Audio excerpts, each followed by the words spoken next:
Hello everyone, peace be upon you. Before we begin, don't forget to hit the like button and subscribe, and stay with me until the end of the story. Also, leave a comment telling me which city and country you're watching from. I'd love to see how far my story has reached. For those of you who have already subscribed, I sincerely wish you good health, ease in all your affairs, abundant blessings, and may all your hopes and dreams come true. Amen. Now, let's begin the story. Austin felt older than it should. The morning air was cool, the kind that slips through a frayed window sill and settles in your bones. Ethan Cole pushed open the door of his small apartment and paused on the threshold. He checked the mailbox out of habit. A utilities bill. A warning notice. He slid them into his backpack and locked up. Rent was due 2 weeks ago. He had counted the days by the coffee stains on his kitchen counter and the empty shelf where a picture frame used to stand. Downtown, a banner hung from the Civic Center, Veterans Employment Fair. He blended into the line of men and women who walked the same way he did, shoulders squared from years of training, eyes tired from everything that came after. Inside, the fluorescent buzz hit first. Tables. Flyers. Smiles that felt scripted. He took a slow lap. Some booths were rideshare signups. Others were security gigs that paid by the hour and promised nothing steady. He told himself he'd keep walking. He told himself a lot of things lately. Then he saw the table with a simple logo, Sentinel Operations Group. A small American flag pin lay beside the stack of forms. Behind the table stood a man in a navy suit. Gray hair, steady posture, the kind of presence that cuts through a noisy room without raising a voice. Colonel Raymond Whitaker, the nameplate read. The colonel watched the crowd like he was still running a briefing. Ethan stopped in front of him. "Sir," he said, out of habit more than anything. Whitaker nodded once. "Name?" "Ethan Cole." The colonel shook his hand. A short shake. "Firm." "Measuring." "Service?" "Army," Ethan said. "Special Recon." "Unit?" The question was even, but it carried weight. Ethan's mouth went dry. He hadn't said the words out loud in a long time. Not to anyone who would understand what they meant. He felt the room fade a notch, the hum, the chatter, the scraping of chairs. He heard his own voice, low but steady. Falcon 6. The conversations within earshot thinned, like someone turned a dial. A couple of veterans nearby looked over. Whitaker's eyes narrowed just enough to show recognition, then softened. He didn't smile. He didn't need to. "All right," he said. "Let's step aside." They moved to a quiet corner by a door marked staff only. No photos on the walls. Just gray paint and a red exit sign. Ethan kept his hands at his sides to stop the tremor that came when rooms got too bright. Whitaker folded his arms. "Why are you here, Cole?" "I need work," Ethan said. Too blunt. He added, "I need something that matters." "Plenty of people say that," Whitaker said. "Not many mean it when the pressure hits." Ethan looked at the floor for a second, then back up. "Pressure isn't new." Whitaker studied him. "Falcon 6. You carried a lot that wasn't written on any report." Ethan didn't answer. He didn't like talking about nights that smelled like dust and hot metal. He didn't like thinking about calls he made that saved some and missed others. He didn't like the way his heartbeat sped up when a door slammed 2 rooms away. He just breathed, slow and even. "I lead Sentinel," Whitaker said.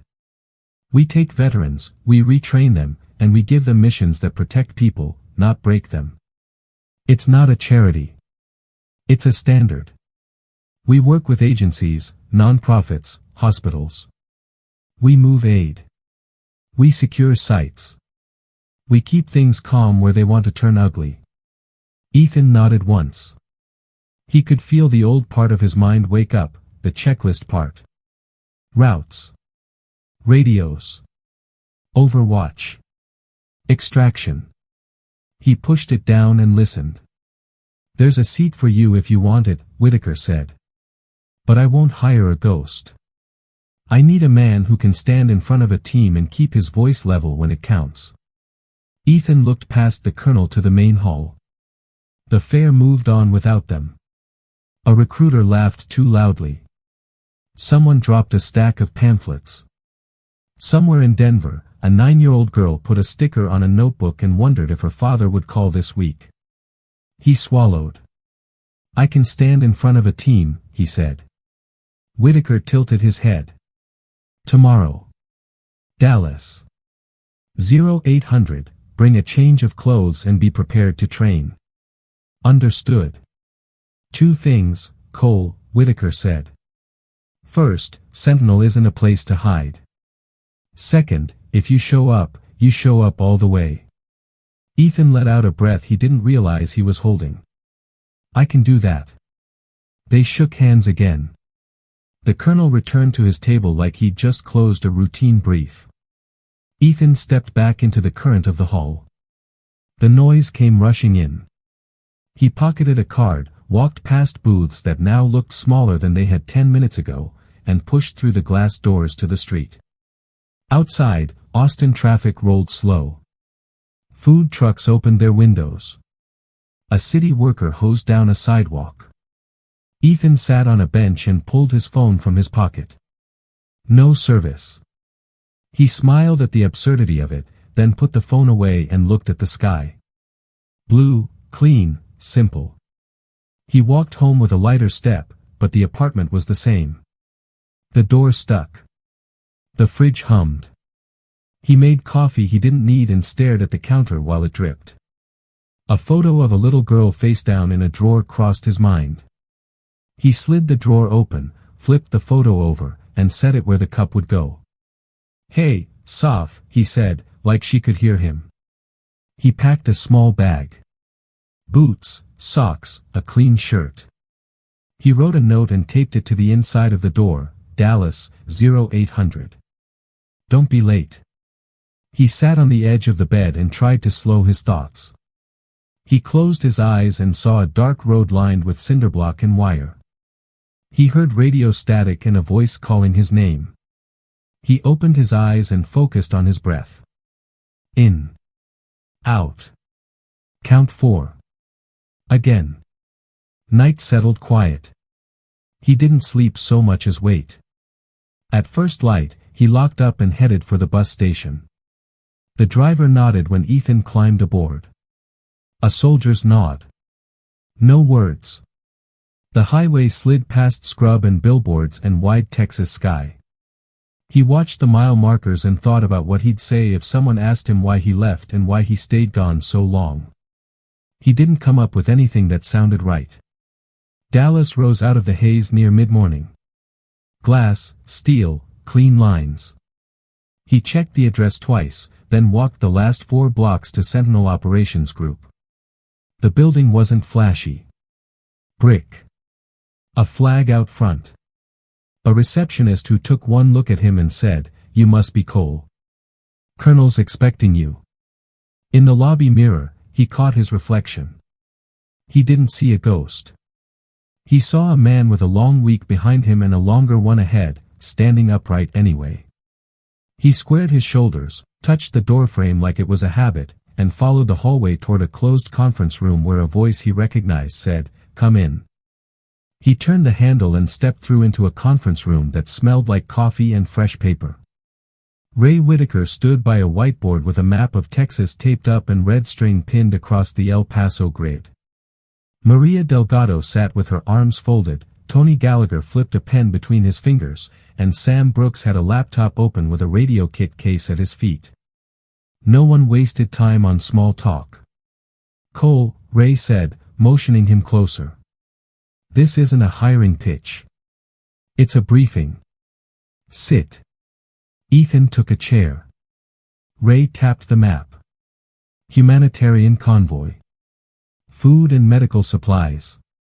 2 box trucks, 1 van, 1 lead SUV. Partner NGO has been harassed the last 3 runs by organized crews who want the cargo. We're going to make sure the next run gets through. We keep heads cool. We don't escalate. We protect civilians. Understood? Ethan nodded. Understood. Team leads, Ray continued. Cole, you're TL. Maria on Overwatch, Tony on Med, Sam on comms and air coordination. Movement window 48 hours. Today is prep. Fort Hood range this afternoon for reps, psych intake with Dr. Lisa Morgan after lunch. Nobody's above it. You don't pass, you don't roll. Ethan felt the old switch flip in his head. Roles, routes, contingencies. Rules of engagement, he asked. Defensive only, Ray said. We're not law enforcement. We stabilize and hand off if things go hot. Work with locals. You give clear orders. You keep people calm. You finish the drive. Maria leaned forward. We'll need a high point near the turn on Zaragoza. Last time, they tried to box a truck between two alleys. If we're there early, we see them set up. Sam typed fast. I'll get traffic cams and a drone window. We can feed to a dash tablet in the LED SUV. Tony tapped the pen again. What about ambulances? If civilians get spooked, we'll see panic injuries. Coordinate with the clinic on the route, Ray said. But remember, the safest clinic is the one we get them to because the convoy keeps moving. They broke for gear issue. The armory wasn't flashy, just sturdy vests, radios, helmets, and med kits lined up clean. Ethan checked fit and weight the way he always had, methodical. He paused at the med kit, thumbing the tourniquet, counting gauze packs. Tony watched him do it and gave a small nod like he was taking measure and liked what he saw. After lunch, Ethan met Dr. Lisa Morgan in an office with big windows and a plant that looked hard to kill. No diplomas crowding the wall. No soft music. Just a chair and a table and a clock that didn't tick. Ethan, she said, offering water. This is straight talk. You're about to lead people who will mirror your heart rate. What spikes you? He stared at the bottle cap. Loud bangs in enclosed spaces. Radios cutting out at the wrong time. Kids crying. What brings you down? Breathing, he said. Counting. Naming objects in the room. My daughter's name. Lisa's eyes flicked, curious but not prying. Say it. Sophie. She nodded. Good. If you get hit by a memory en route, you tell your team. That's leadership, not weakness. Your voice is a tool. Keep it even, and theirs will stay even. He left with a card and a short list of tools he'd once learned in a different clinic and then stopped using. He put the card in his wallet behind the photo. Fort Hood Range ran hot and dusty. They drilled convoy spacing, dismount drills, and rapid reroutes. Maria watched angles like the world depended on it. Sam built a comms tree with primary and fallback channels and taught a hand signal set that even a stressed driver could follow. Tony ran a med lane and made them repeat tourniquet placement until it went from clumsy to automatic.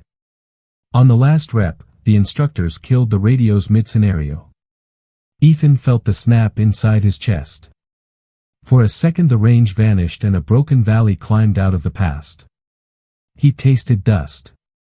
He heard a scream that never belonged to any training day. His hand started to shake. Maria caught his eye and didn't say anything.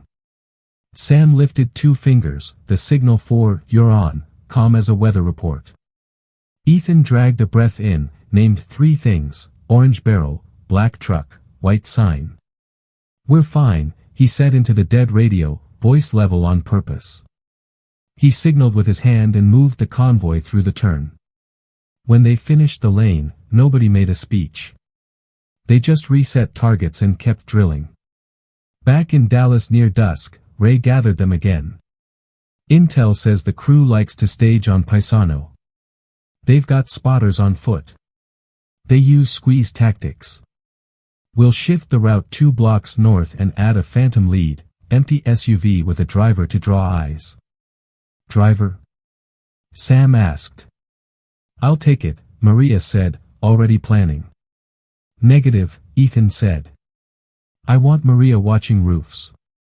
We'll get a junior to ghost the lead. We can't lose her eyes. Ray glanced between them, then nodded at Ethan. Your call. You own the outcome. They signed route sheets. Ethan stepped into the hallway and called Denver. It rang to voicemail. He left a short message. Hey, sophomore. It's Dad. Big day tomorrow. I'm gonna do something good. I'll call after. He hung up and stood there until the hallway felt like a hallway again and not a tunnel. That night, the team packed in the gear cage and checked batteries. Tony tucked extra gloves into Ethan's bag without comment. Cold hands make dumb choices, he said. Ethan found himself smiling for the first time in a while. Before they broke, Ray stopped him at the door. One more thing, Cole. You'll want to save everybody. Don't turn a convoy into a crusade. Your job is to get the trucks through and keep your people vertical. You do that, you've done enough. Ethan met his eyes. Understood. Morning came early. The sky over Dallas was pale and clean. They loaded up and rolled out. The highway to El Paso stretched long and empty in places, full and impatient in others. Sam called out check-ins every 40 miles. Maria watched the mirrors, counting tails. Tony wrote names on tape strips for tourniquets because he liked order and because he had seen what chaos did. They stopped once for fuel and kept it short. Ethan stood by the pump and scanned the lot and listened to the idle of his own breath. He felt the fear settle in beside the Focus, not gone, just seated where he could see it. He didn't try to wrestle it. He just drove with it there. By late afternoon, El Paso shimmered ahead, sun on glass, desert pushing up against city grid. The NGO contact met them in a small yard with chain link and a stack of pallets. She looked tired in a way only people who move food for strangers can look tired. We've had rocks thrown at drivers, she said. Someone tried to climb in the passenger door last week. We keep going because people are hungry. You keep going, Ethan said. We'll get you there. He walked the route on foot with Maria, traced the alleys with Sam on a tablet, and marked med drop points with Tony. He set contingencies. He repeated them until they sounded plain. He kept his voice even. When the sun slid lower and the trucks lined up, Ethan took his place at the front. He could feel the room he'd left that morning in Dallas still with him, the clean hallway, Ray's voice, the quiet of Lisa's office, and he could feel the road ahead. He put his hand to his mic, looked at his team, and gave the only order that mattered to start. Convoy moves on my mark, he said, eyes on the first turn that would take them toward Paisano and whatever waited there. 3, 2, 1, move, and the line eased forward on his count. The lead SUV rolled, the two box trucks followed close enough to keep a pocket but not so close they'd clip a turn, and the van tucked in tight. Ethan kept his hands light on the wheel and his eyes moving. Lead rolling, Sam reported in his ear, voice steady. Maria was already scanning rooftops, barrel low, eyes high. Tony's med kit sat open on the seat beside him, labeled strips facing up like he was in a classroom and not a convoy on a hot street.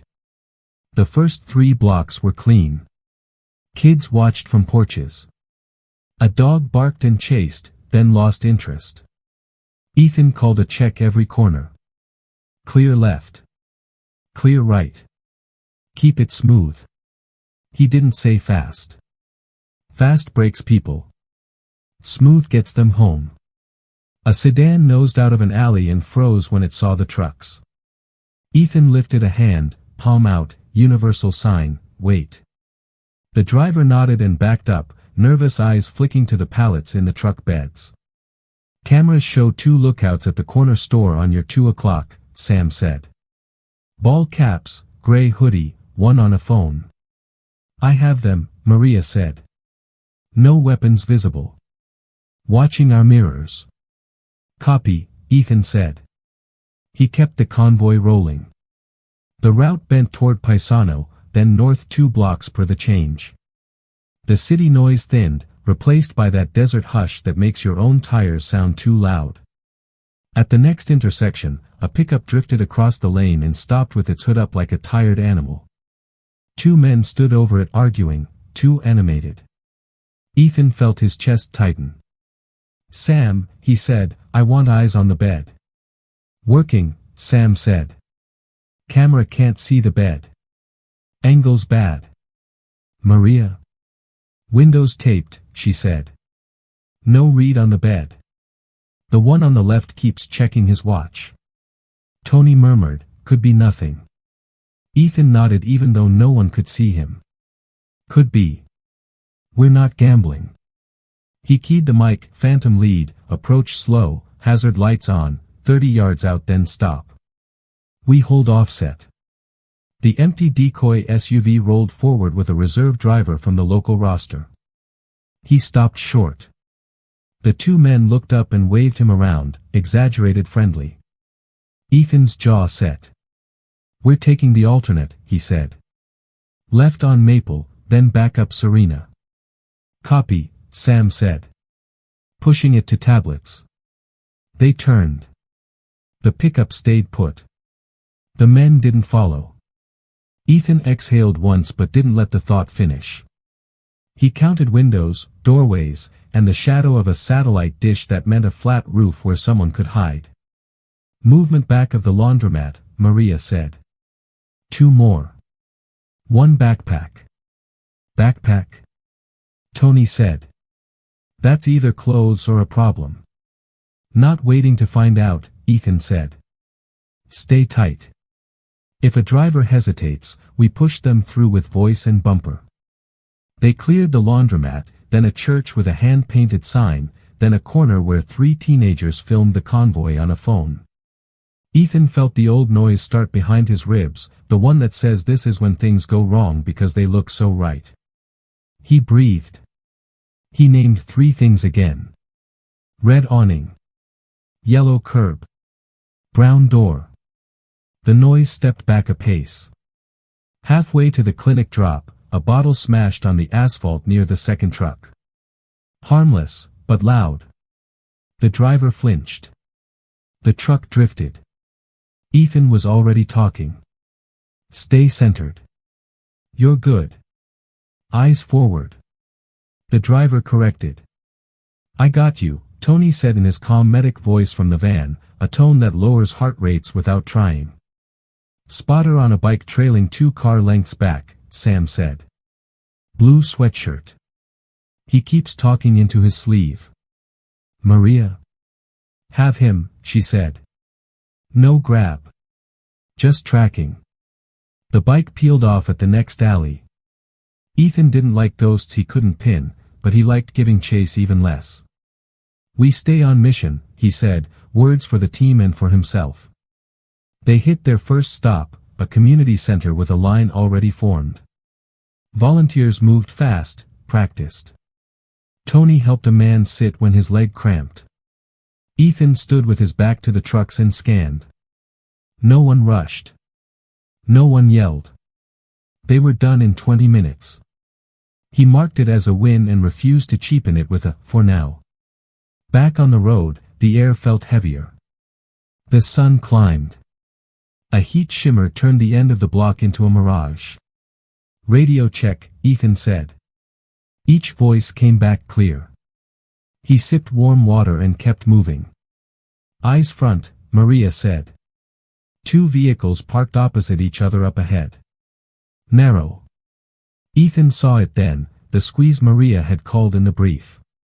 A faded van on the left, a black compact on the right, just enough room for a careful driver, not enough room for panic. We're not threading that, he said. Sam, alternative. Take the alley behind the auto parts store, Sam said. It reconnects on the far side. It's tight but clear on camera. Copy. We're shifting, Ethan said. He signaled. The lead SUV turned in, the trucks followed. The alley was narrow and littered with broken pallets.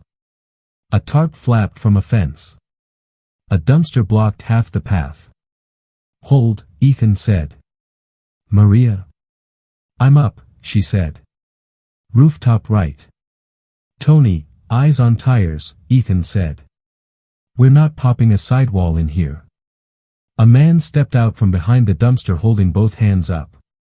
"We're just moving this," he said, voice too bright. Ethan didn't see anyone else, but he felt them. "Sir," Ethan said, "we need this lane clear. Back away from the dumpster and keep your hands where I can see them." The man hesitated, then did as told. 2 more heads appeared over the fence like groundhogs. Maria said, "I have them. If one reaches, I call it." "Copy," Ethan said. He waved the lead forward. The driver eased by inch, mirror a breath from metal. The second truck scraped the fence and kept going. The van cleared with an inch to spare. When the last bumper passed the corner, Ethan told the drivers to push 2 blocks and stop. He backed out of the alley and took one last look. The man by the dumpster shrugged like no harm done. Ethan didn't buy the performance, but he bought the time. At the second drop, a woman pressed a note into Ethan's hand. He almost didn't take it. He did. It read, in shaky pen, "They're waiting 2 blocks east by the old tire shop." He didn't look up right away. When he did, the woman was gone into the crowd. "Sam," he said quietly, "show me the tire shop." "On it," Sam said, fingers flying. "Camera on the corner is down." Other feed shows a van with no plates, 3 males loitering, one with a radio. "That's a staging point." "Copy," Ethan said. "We'll bypass. We don't poke a nest we don't need to poke." "Concur," Maria said. "Streets south are cleaner, less roofline." Tony added, "Clinic on the bypass has a ramp. Easier if we need to offload a stretcher." Ethan rolled his shoulders. "We take the south cut. No hero moves. Keep your spacing." They turned south. A car tailing them peeled away, then reappeared on a parallel street. Sam called it. Maria tracked it. It didn't close. Ethan let it exist and refused to let it own more space than it earned. At the third drop, a teenager tried to climb onto the rear step for a ride. A volunteer shooed him off. He scowled. Tony handed him a bottle of water through the fence. The kid took it and stepped back. "Small fires you put out keep big fires from starting." Ethan filed it. They were 3 turns from the final stop when the radios cracked with static. Not a full cut, just a dirty wash that made voices smear. Ethan's breath hitched. A concrete room slammed down over his head in memory, radios dead, night bigger than it should be. He blinked hard and looked at the mirror. Maria's SUV was where it should be. Tony's van where it should be. Sam's hand lifted in the lead with a calm flat palm, "Hold steady." Ethan forced his voice to level. "Radio check on secondary." Sam replied, "Clean on the alt channel. Secondary is green." "Copy." "We stay secondary until we clear the grid," Ethan said. The static faded. The concrete room lifted. His hands stopped shaking before anyone had a reason to notice. "Contact," Maria said, "not urgent, just a word." 2 on the roof ahead, hands under jackets. "Distance?" Ethan asked. 70 yards. No rifles visible. "Watching, not moving." "Keep eyes," Ethan said. "We're not stopping in their kill box." A white van pulled out 2 cars ahead and stalled in a way that felt rehearsed. Ethan dropped his speed and opened the pocket. "Do not close," he said. "We keep our gap. If they roll back, we roll back. If they pop the hood, we turn right and break the line of sight." The van's driver got out and waved again with exaggerated motions. The roof men shifted. Maria said softly, "I have them both." A siren wailed somewhere blocks away. The van restarted and jerked forward. The men on the roof relaxed half an inch. Ethan took them through the turn before anyone could change their mind. They hit the last drop at a church gym where a pastor in a sweat-stained shirt shook Ethan's hand like a lifeline. "Thank you," the man said. "You don't know." "I know enough," Ethan said, not unkind. "We're glad you're here." The unload went fast. The sun slid lower. The air cooled enough to notice. Ethan checked his watch, then the team. "We exfil same route south," he said. "Short halt at the yard, then we roll back to staging. Stay tight." They moved. The streets that felt tense on the way in felt tense on the way out in a different key, that aftertaste of a meal you don't trust. At the corner near the tire shop, Sam said, "Heat signatures in the lot just spiked." "We dodged a crowd." "Copy," Ethan said. "We're not going to them. We're going home." They cleared the worst of it without a shot fired. That's the part no one claps for, he thought, the day that ends without headlines because you did the boring thing right. He let himself think it for exactly 1 block. Then a box truck in their convoy jolted like it hit a curb it shouldn't have, and the driver's voice came hot and tight, "I've got something under the chassis. It's scraping. Feels wrong." Ethan's mouth was already moving.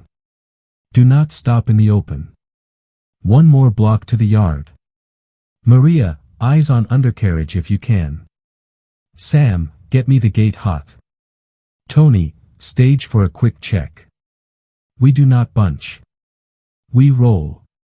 He watched the chain link gate ahead start to slide as a worker yanked it open, and he knew the next 60 seconds were going to decide whether this was a lesson or a headline. Ethan forced his breath down into his ribs and kept the convoy rolling. "Gates open," Sam said, already calling the yard on secondary. Maria angled her SUV to the rear quarter of the box truck, crouched window down, eyes hard on the undercarriage. "I see a chain snagged on the crossmember," she said. "But there's also tape and something wrapped in cloth. Could be nothing. Could be a party favor." "Copy," Ethan said. "We don't stop in the mouth. Through the gate. As soon as we're inside, hard left into the blast burn." He watched the yard worker wave them in, eyes huge, hands shaking. The trucks cleared the threshold, tires crunching gravel. "Shut the gate," Ethan ordered. The chain link slid back on its rollers with a metallic scrape. Not perfect security, but something. "Tony, you're on me," he said. "Sam, kill engines on trucks 1 and 2. Everyone out of the hot lane, slow and smooth. No hero jogs." He pointed 2 fingers to his eyes, then the truck. The driver climbed down, pale, jaw locked. Ethan steadied his elbow without making a big deal of it. They backed the suspect truck into the berm slot, a wedge of earth-filled barriers stacked for exactly the disaster you plan for and pray you never use. "No phones, no radios within 10 feet, Tony said, voice even. "If it's wired, we don't give it a kiss." He slid a mirror on a pole under the frame. "I've got a wrapped bundle held with duct tape. No visible wires. Chain's what's making the scrape. Could be bait." Maria scanned the roofs beyond the yard. 2 heads on the warehouse across the street. Hands visible. Watching. "Copy," Ethan said. He looked at the yard worker. "Any civilians inside?" "Just me," the man said. "Then you're going to stand behind that forklift and pretend this is the least interesting thing you've ever seen," Ethan said. The man nodded too fast and shuffled back. Ethan's mouth tasted like copper, that old taste from nights he had trained himself to forget. He drew a slow count of 4. "Tony, we're going to cut the chain first," he said. "If the bundle shifts, we let it drop. We do not touch tape." "On it," Tony said. He slid a long-handled cutter in and bit through a link. The chain sagged free, clang echoing off metal. Nothing else moved. The wrapped bundle hung for a beat, then settled against the crossmember. Still there, Tony said. No ticking, which doesn't mean anything. Sam, Ethan said, back a truck body into position as a shield in case we have to open the gate fast. Maria, you take rooftop overwatch inside the yard. If our friends across the street start taking pictures with the wrong kind of camera, you call it. Copy, Sam said. Shield truck moving. Maria slipped up the ladder to the small maintenance loft, rifle held low, eyes never leaving the skyline. Glass glint, east roof, she said quietly. Could be a lens. Could be nothing. Copy, Ethan answered. He squatted by the berm slot and looked at the bundle that might be a prank and might be the reason people die on clean afternoons. We treat it as a device, he said. We don't have EOD. We have gravity, distance, and luck. He scanned the ground. A busted pallet leaned against the fence. Tony, can you lever it off the crossmember without messing with tape? Give me the pallet and a ratchet strap, Tony said. We'll cradle it and let it drop to the dirt. If it pops, the berm eats it. They worked like they were building a birdhouse in shop class instead of disarming hate. The strap slid under, the pallet took the weight, and they eased the bundle out of the cradle of steel. It fell a short, ugly foot and landed in the dust. Ethan waited, breath held. Nothing. A fly landed on it like proof of life. Do not touch it, he said. We clear the lane, we call it in, we move the rest. A horn blared outside the gate. Maria's voice was suddenly flat. Heads up. 3 vehicles just parked along the curb. 2 men filming. A third on a radio. No guns out. She paused. Yet. Sam, Ethan said, open the gate just enough for the empty SUV. Slow roll. Draw their eyes. We're going to exfil the convoy out the back exit. There's a back exit? Sam asked, surprised. The yard worker popped up from behind the forklift. Yeah. Alley door, never used. Keys in the office. Go, Ethan said. Bring it. Outside, the men on the curb started talking louder, big gestures for a camera. Ethan didn't like being content. He liked being gone. Maria, keep your scope polite, he said. If they rush, you paint ground, not chest. We don't start a war for ratings. The worker returned with a key that looked like it belonged on a ship. Sam jogged to the back gate and rattled the chain. It moves, he said, surprise turning to relief. We can fit the vans for sure. Box trucks will be tight. We make it work, Ethan said. Convoy, mount up. Engines on 2 at a time, not all at once. Maria, on you to call any movement. Copy, Maria said. Curb team is posturing. One guy's trying to live stream. He's saying we're stealing aid. That'll bring eyes. Good, Ethan said. Let them watch us leave. They cued the vehicles toward the back gate. Sam swung it open, hinges screaming. I'll oil that later, he muttered. Ethan ran back to the berm one last time and looked at the bundle. The part of him that hated loose ends wanted to know for sure. The part that liked his people alive said walk. He walked. Out we go, he said. The lead SUV nosed into the alley. The first box truck took the turn wide and cleared with an inch to spare, metal kissing concrete just enough to leave a scrape. The second truck paused at the tightest point. You've got it, Ethan said, calm, even. Driver, breathe.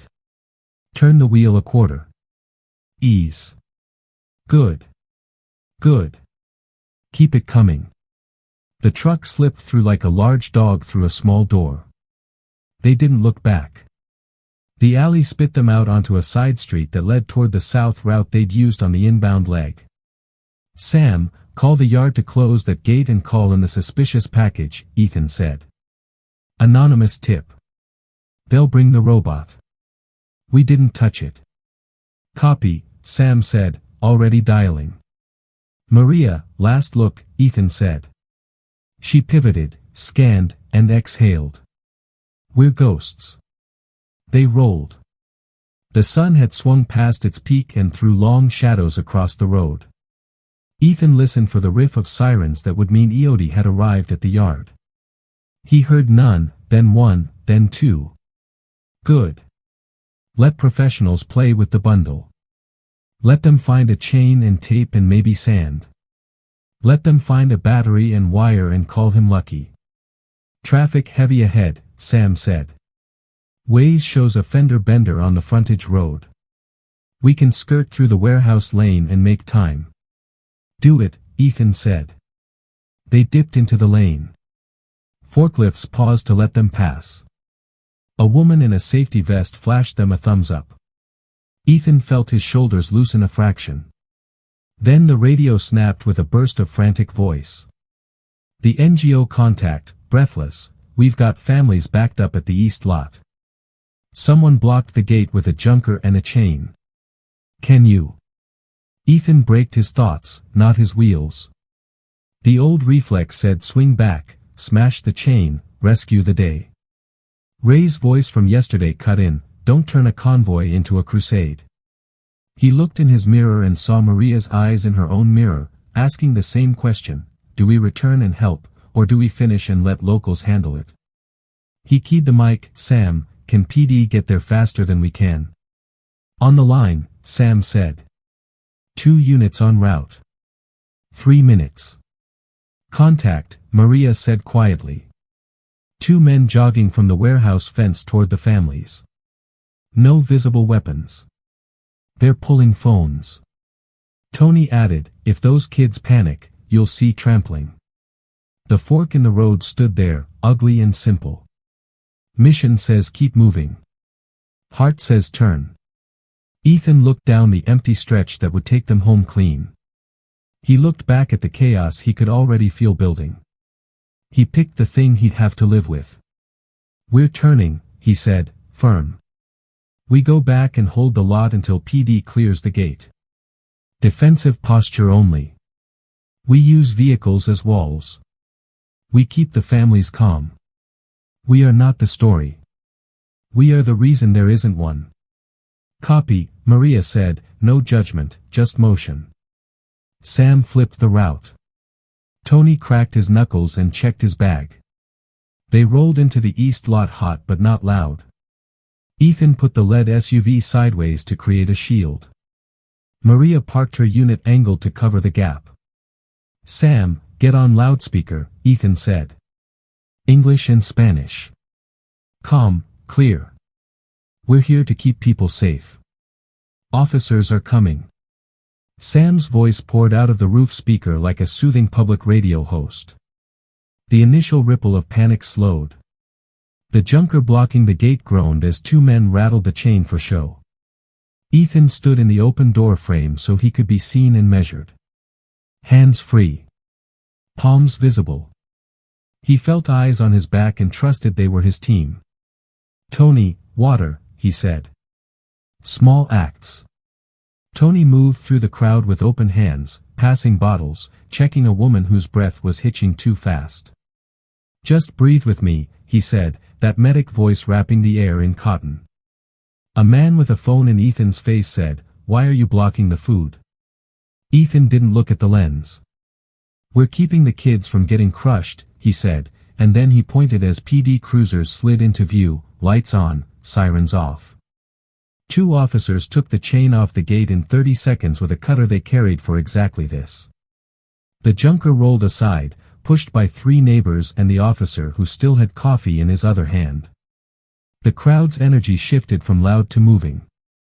Ethan stepped back, made himself smaller, let the uniforms be the focus. Maria said, roof clear.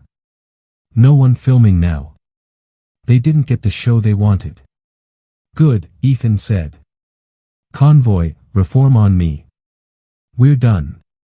They pulled out of the lot and took the south cut again. The city thinned. The desert widened.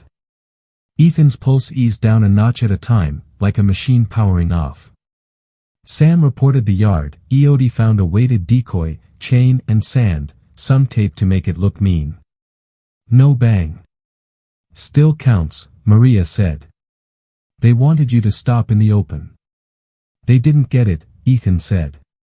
They reached the NGO yard as the sun fell behind low roofs, and the worker who'd stood behind the forklift lifted a hand that looked steadier now. Ethan parked and sat still for a full 10 seconds. He looked at his team. No blood. No headlines. Families fed. A device that wasn't.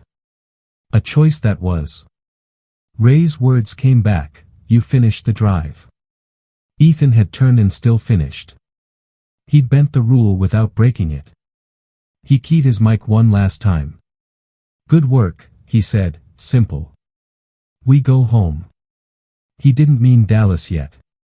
He meant the long road out of loud rooms and bad nights. He meant the place where choices like today added up to a life he could stand inside without bracing. He pulled out of the yard and watched El Paso slide by in the rearview, a city that had not turned them into a headline, because they had refused to be one. The drive back to Dallas felt different. The highway ran straight, and for once Ethan didn't count the miles like a man paying a debt. Sam checked in at regular intervals. Maria dozed in the passenger seat with her chin tucked into her collar, the rifle cased at her feet. Tony hummed a tune nobody recognized and tapped the dashboard in time with mile markers. No one said the word safe out loud, but it sat in the cab like a quiet passenger. At Sentinel, Ray was waiting in the briefing room with a styrofoam coffee and a stack of blank forms he didn't plan to use. Sit, he said. They sat. He let the silence stretch just long enough to test nerves, then nodded. You finished the drive. You didn't escalate. You protected civilians. You made a hard call and owned it. That's the job. He looked at Ethan.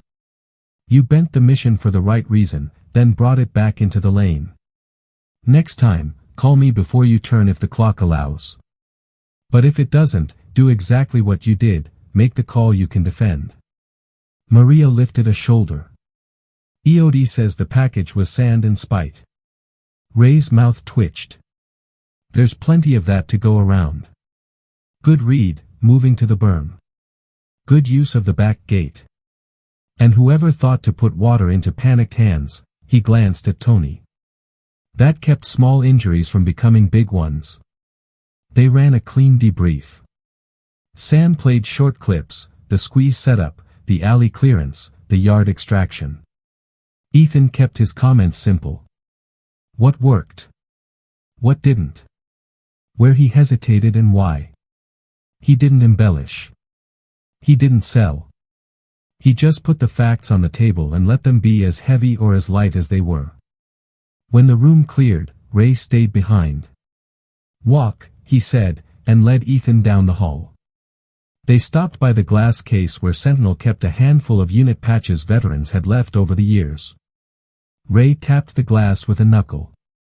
You're not here to decorate that case, he said. You're here to make sure other people get to go home. I'm offering you more than convoy work. I want you to stand up a mentorship track for new hires. Pair them with someone who's been through the spin cycle and come out standing. Ethan stared at the patches a second longer. Mentor, he said, testing the word like a gear change. Coach, Ray said. Sherpa. Pick a word. I've got a list of candidates. One of them is a kid named Marcus Hayes. Army. 24. Smart. Twitchy. Keeps his back against walls. Reminds me of a lot of us the year after we got out. Set the time, Ethan said. Tomorrow. 10:00. Dr. Lisa will sit in for the first one. Ethan went straight to Lisa's office after lunch. She had that plant by the window and the same chair that didn't try to be a couch. You turned the convoy, she said without preface. You breathed. You narrated. Your voice stayed even. It cracked once, he said. She nodded. And you kept talking. That matters. Today, we talk about recovery windows. When your system spikes, how long before you level? Yesterday, it was under a minute. 6 weeks ago, that would have spun you for an hour. That's not luck. That's work. He didn't argue. He told her about the note from the woman, the decision point, the aftertaste of second-guessing he swallowed on the way out of town. Lisa wrote 2 words on a card and slid it to him, explainable enough. If you can explain it to your team, your boss, and your daughter, it's probably a decision you can live with. We'll keep tuning the bar. That night, Ethan sat in his apartment with the window cracked and the city noise laying thin across the room. He called Denver. The line rang twice. Dad? Sophie's voice was small and bright and immediate. He closed his eyes and smiled. Hey, kiddo. I did a thing today. Was it dangerous? A little. But we were careful. And we helped a lot of people. There was a pause, then the scrape of a chair. Lauren came on. Hey. Her tone was guarded, not cold. She's been waiting. I know, he said. I'll send a message now when I can't call. No more disappearing. Another pause. Softer this time. Okay, she said. We can try this again. The next morning, Marcus showed up 10 minutes early and sat in the lobby pretending to read a brochure. Ethan walked him to a small training room, Lisa already at a corner table, quiet. Marcus kept his eyes on the floor. You can say anything here, Ethan opened. If it feels like a mistake in the moment, we'll steer it back. Marcus shrugged.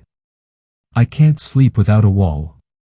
I hear a door shut and I'm in the wrong country again. I keep thinking I'm gonna mess it up and cost someone. Ethan nodded. I had a week where I wore boots to bed because I couldn't stand the thought of not being ready to run. Dr. Lisa gave me 3 things: name, breathe, tell. Name what's happening. Breathe like you're counting money. Tell your team before the wave crests. That's leadership. Not a weakness. Marcus looked up for the first time. You tell them. In the middle. If I have to, Ethan said. It's better than white-knuckling a steering wheel into a wall. They drilled simple things. Radio check cadence. What to do when a family crowds a truck. How to reset a convoy after a stall without turning it into a race. They ran it like reps in a gym. Small weights. Full range of motion. By lunch, Marcus's shoulders had dropped half an inch. The week filled in with work that didn't spike heart rates. A clinic escort on the south side. A school supply run that ended with kids waving markers through chain link like they were lightsabers. Tony taught a first aid block to new hires with jokes so dry you had to watch his eyebrows to see if he meant them. Maria put Marcus behind a scope and made him call wind on flags and leaves, not people. Sam built a comms drill with hard cuts at random intervals. Radios die, he said. You don't. At Friday's staff meeting, Ray handed Ethan a thin folder. Your protocols from El Paso, he said. Write them clean. Turn the berm slot and back gate move into a one-pager anyone can run. Add the loudspeaker script Sam used. Add the water protocol Tony ran. I want it in the manual by Monday. Ethan spent a quiet hour at a corner desk typing sentences that could save lives because they were boring and precise. Use rear egress when front contact is non-violent but obstructive. Position vehicles as barriers before people. To defuse panic, assign a voice with clear tone and bilingual messaging. Issue water to individuals at risk of hyperventilation, 1 bottle per hand. He read it twice. No poetry. No heroics. Just steps a tired team could follow at dusk when lights blur. Saturday morning, Lauren answered his text with a photo, Sophie in a soccer jersey, hair in a crooked ponytail, grin too big for her face. Under it, 5 words, "She wants you at finals." He stared at the screen, then at his calendar, then at the bus timetable. "I'll be there," he wrote, and meant it. On Sunday evening, Ethan met Marcus in the gym for another round of radio reps. Half an hour in, Marcus froze at the slam of a distant door. His breath went jagged. Ethan lifted a hand. "Name it," he said. "Door," Marcus said. "Memory." "Breathe," Ethan said. They counted 4s, in and out, 2 cycles. "Tell." "I'm spiking," Marcus said, voice rough but honest. "And I've got you," Ethan answered. "We're not on a call. We're in a gym. We'll let it pass, then we'll do 1 more rep, then we'll stop. That's enough for tonight." They did exactly that. On the way out, Marcus said, "Do you ever feel like you're borrowing someone else's good day?" "Yeah," Ethan said. "Then I pay it forward, and it feels like mine." By the time Monday rolled around, the El Paso write-up was in the manual. Ray approved it with a grunt that passed for praise. Lisa sent Ethan a link to a workshop on peer-led de-escalation. He signed up without thinking of excuses. Maria brought in a box of cheap donuts, ate half of one, and told a long story about a rooftop where nothing happened and how that was her favorite post. Sam fixed a glitchy repeater by banging it once with his palm, then admitted he had actually swapped the cable the night before and just wanted the sound effect. Tony taped new shears to every med kit and wrote a note on the cabinet, "Replace me if I walk away."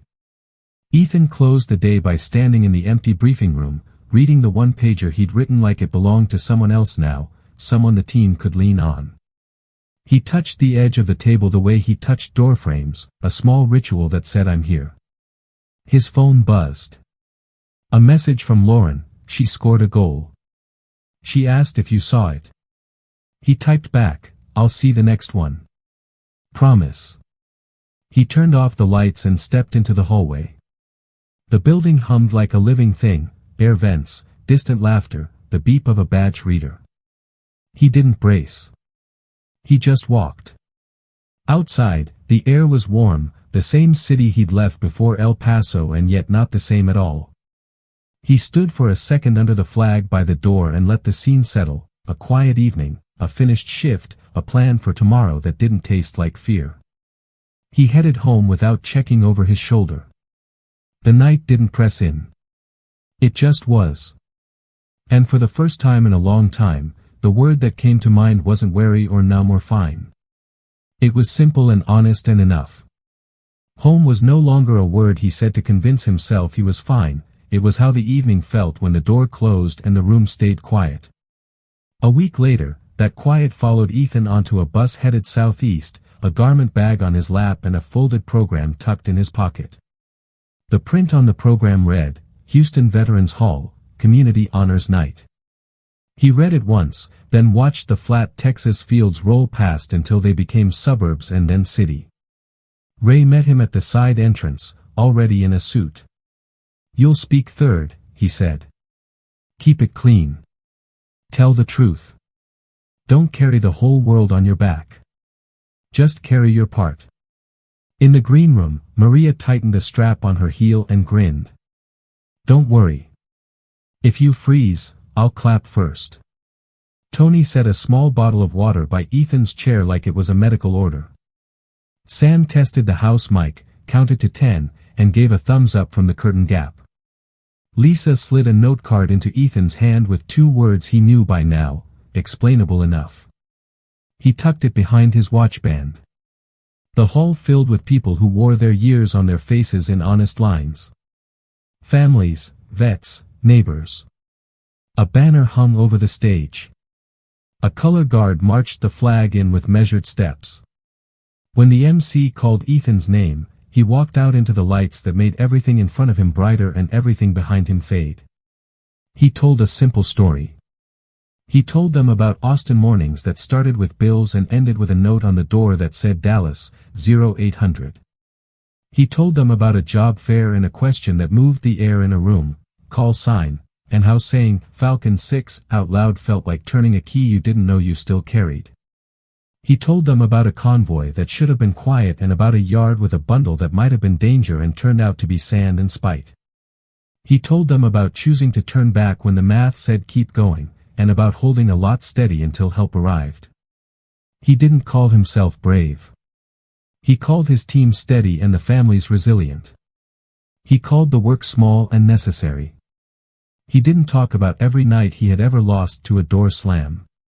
He didn't rehearse every bad lane. He said enough. And when he said, you don't have to be okay to lead, you just have to tell the people next to you what you need so you can do the job together, the room got very still in the way halls do when a sentence hits the floor and stands up on its own. Applause rolled in like a low tide.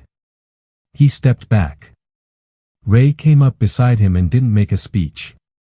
He pinned a small bar on Ethan's lapel and said into the mic, this is for doing the work and making it teachable. Then he leaned closer, not for the audience. Keep doing exactly that. After, a line formed the way they always do. A woman squeezed his hand and said, my brother doesn't come to things. He came tonight. A man in a worn ball cap nodded once and said, good call on the burn, like he'd been there. A kid pressed a crayon drawing at Ethan's stomach, a stick figure convoy with big smiley faces and a dog in the back of a truck. Ethan took it like it was paper and not ballast. At the edge of the crowd, Marcus hovered, hands in pockets, shoulders square. I slept 4 hours without boots last night, he said. Doors slammed at 2. I named it and breathed. He looked embarrassed, then added, I told my roommate I was spiking. He didn't make a big deal out of it. That's leadership, Ethan said. Keep doing it. They spilled into the warm Houston night. The air smelled like concrete and cut grass. Maria claimed a taco truck and bought half the menu. Tony found a kid with a scraped knee and applied a band-aid like it required a license. Sam leaned on a railing and talked antenna gain with a security guard who wanted to be a ham. Ethan stepped away to call Denver. You see the stream? He asked. We did, Lauren said. He could hear Sophie in the background asking if that was the stage. She says you looked taller. I was standing up straight, he said. There was a pause that used to feel like a cliff and now felt like a bridge. She wants you here next weekend, Lauren said. There's a school thing. Nothing fancy. Just, come if you can. I can, he said. Tell her I'll bring breakfast. They drove back to Dallas after midnight, the highway empty, the dashboard lights soft. Ethan sat in the back seat for once and let someone else watch the lines. He thought about how the work had changed and how it hadn't. He thought about the one-pager Lisa made him simplify even more until a tired person could run it with one eye open. He thought about the way Marcus's voice had steadied at the end of a count. He let those pieces settle and didn't force them into a lesson they didn't want yet. Morning put a thin gold edge on the Sentinel sign. The building welcomed them with the buzz of the badge reader and the smell of stale coffee. They stashed gear. Maria taped the kid's crayon drawing inside the armory door at eye level. For morale, she said. No one argued. Ray called Ethan into his office with 2 mugs and a legal pad. This mentorship track of yours, he said, flipping to a blank page. Let's formalize it. Peer pairs. Weekly drills that don't need a range. Scripts for loudspeakers. A checklist for post-incident recovery that includes calling your kid if you promised. It's not glamorous. It'll keep people upright. Ethan took the pen without thinking. We'll start with 3, he said. Marcus can co-lead the 4th by next month if he wants it. Lisa stuck her head in the door. One more thing, she said. Add a rule, if you run out of words, borrow someone else's for a minute. Then give them back. She tapped the words on his lapel with one finger and smiled. Explainable enough. He wrote it down. That afternoon, he drove to Lake Travis and parked at the overlook where the water throws back the sky like it's doing a job. He stood with his hands on the rail and let his breath match the slow push of wind on the surface. He didn't chase ghosts. He didn't bargain with silence. He took inventory, the call he would make to Sophie before dinner, the bus ticket he would buy for Friday, the notes he would leave on the mentorship plan so someone else could run it if he had to step out. Nothing grand. Nothing worth a headline. Everything worth the day. A couple wandered up the path with a dog that looked like it had never been yelled at. They asked if he would take their picture. He did. The dog blinked at the shutter like it had secrets and none of them were heavy. When they left, Ethan looked out across the water and said, "All right," to no one in particular, and it felt like the right size of prayer. On the way back to the truck, his phone buzzed. A text from Marcus, door slammed. Named it. Breathed. Told. Settled in 2 minutes. Thanks. He typed back, good work. Teach it to the next guy. Then he added, you're not borrowing my good day anymore. You're running your own. He drove home without white-knuckling the wheel. He unlocked the apartment and didn't listen for a noise that wouldn't come. He set his phone on the counter and wrote one more note, because notes had a way of making promises into plans. Friday, Denver, breakfast with Soph, soccer field by 9. He stuck it to the door, smiled at how far he had come from the first scrap of paper that said Dallas, 0800, and turned off the light. He wasn't a legend. He wasn't a cautionary tale. He was a man with a steady voice who had learned when to speak and when to make room for someone else's. Falcon 6 wasn't a weight anymore. It was a compass point he could glance at without flinching. Home wasn't the end of the story or the prize at the finish line. It was where you start so you can go do the next right thing and come back standing. And that, finally, was explainable enough.